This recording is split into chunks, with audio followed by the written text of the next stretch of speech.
Hi, I am Lucas with Archery Talk, and today we're going to look at the Brite Site third axis sight leveler, and we're going to use it to set up our black gold competition sight. The first thing we have to do is make sure the leveling device is actually level with the table. So we'll just turn this until that bubble hits the middle, and we're good to go. We've got our black gold mounting block already on here, just like it would be on your bow.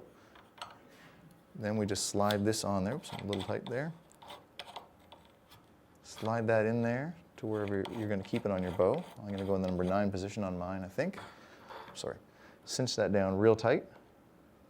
And now we're going to more or less bring this to level first by moving this knob at the back. Really simple process. After we've got our sight positioned, we can put on this other device from Brite Site. Stick it on the sight itself, and it gives you another level, which you can use to align all of your axes up. All right, as it stands right now, I'm actually pretty level how this is going right now, so I don't really need to make any first axis adjustment, maybe just a tiny one. So as it stands out of the box, it looks like the sight and the scope are actually already dead level at horizontal. If there weren't, here's where you'd start messing with your first axis adjustments.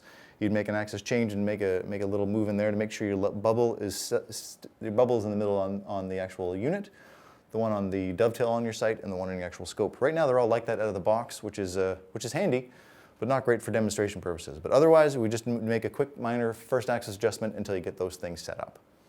So with everything pretty level, at least perfectly horizontal out of the box, we're going to see what happens now when we raise the sight into like a 45-degree angle.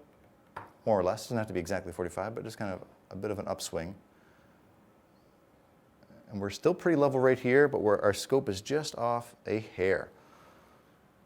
So with our third axis off, I just have to start making adjustments there. I will loosen a couple of screws on this particular sight. There's one at the top and the side.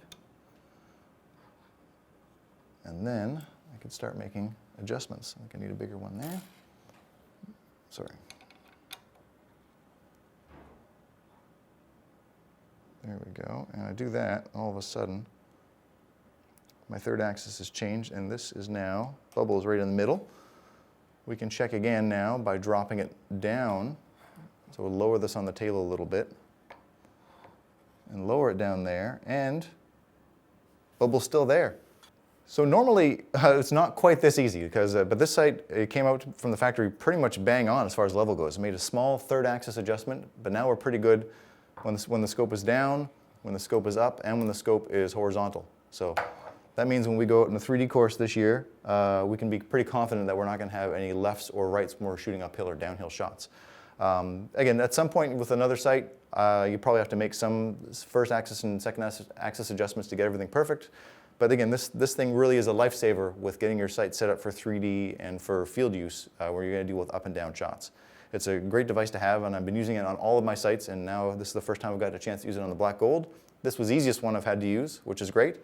And yeah, anyone who's kind of interested in doing target archery where you're using a lot of up and down shots, getting a device like this, third axis level is kind of paramount to being accurate when you're doing uphill and downhill shots. So I'm super happy with how the Brite Site's working out so far, but the real test will come when I shoot it outside.